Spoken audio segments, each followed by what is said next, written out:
Sonic. I mean, he's just so cool. I mean, look at him. Look at him run. Look at him go. He's f***ing nuts. I mean, what's not to love?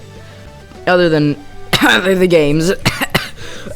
But, if you dig hard enough through this pile of dog shit, you can find some real gems. Like half of Sonic Unleashed, Sonic Colors, and, of course, Sonic Generations. A game which many consider the best Sonic game.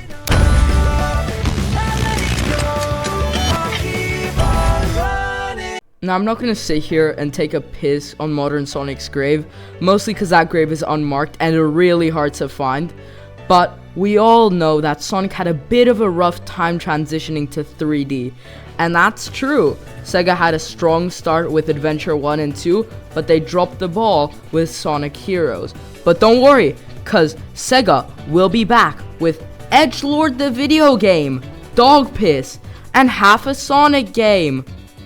But in November 2010, Sega finally made a good modern Sonic game. And it only took them like 9 years.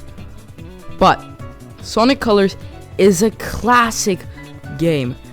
Everybody loves this. You couldn't find a single Sonic fan who hated on Sonic Colors. And many people said that there was nowhere Sega could go but up from here. I mean, in the 1950s, people only said the stock market could crash, and they were right too, so that doesn't make you special now, does it? But god damn it, they were right. Sega and Sonic Team came back the next year with the perfect Sonic game. So, why exactly is Sonic Generations the best modern Sonic game? Well, I mean, look at it. Look how fast he goes. He's just so fucking fast. How could you not love Sonic, dude? Look at how fucking fast he goes. But except from that, Sonic Generations has the best gameplay.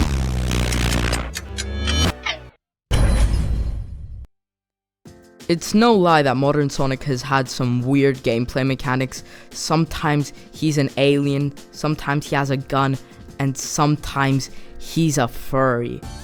But modern Sonic in Sonic Generations doesn't have none of that extra fancy crap or whatever the fuck Sonic Forces had going for it. I mean, you try and explain this to a normal sane human.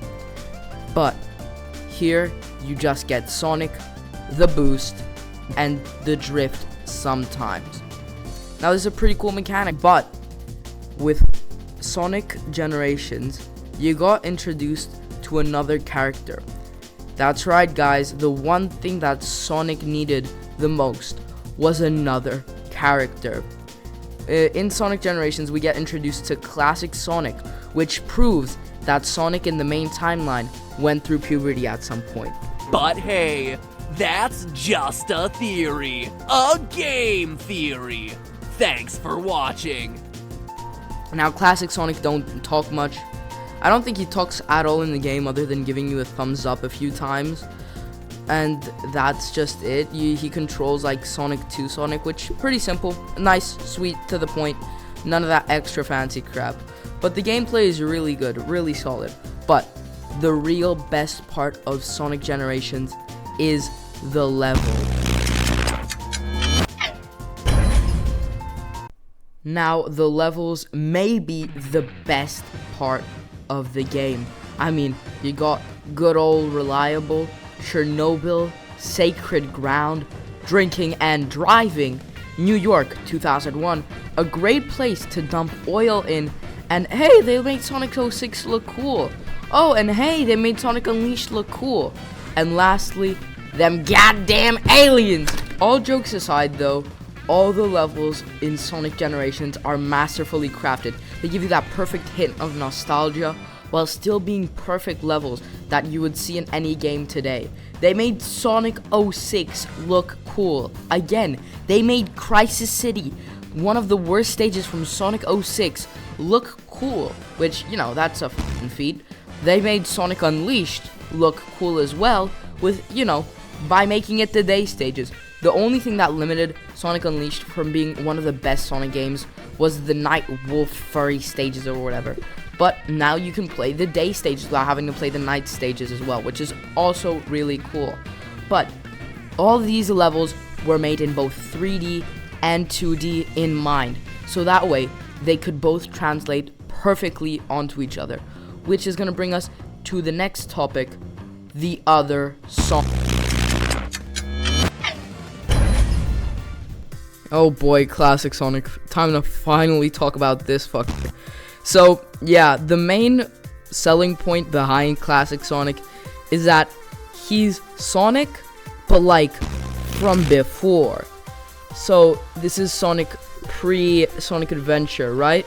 So he's 2D, right? And he don't talk at all. This guy doesn't speak a word in the entire game, which, you know, cool.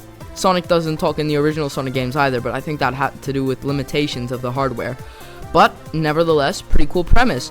And it's also another excuse so I can play the levels in 2D. So, yeah, classic Sonic, he's just Sonic in 2D. Well, I mean, and so I think it's finally time to talk about the story.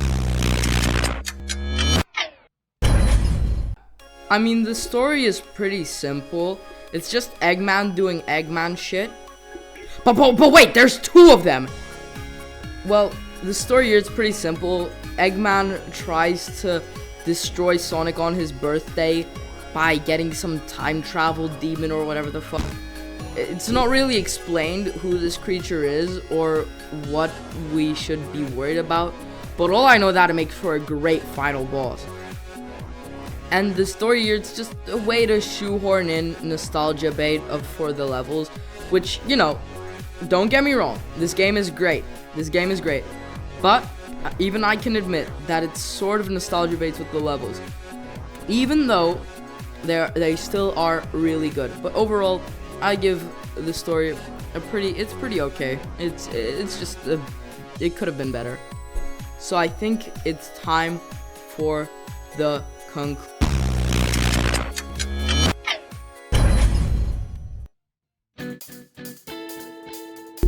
Alright, so yeah, there you have it.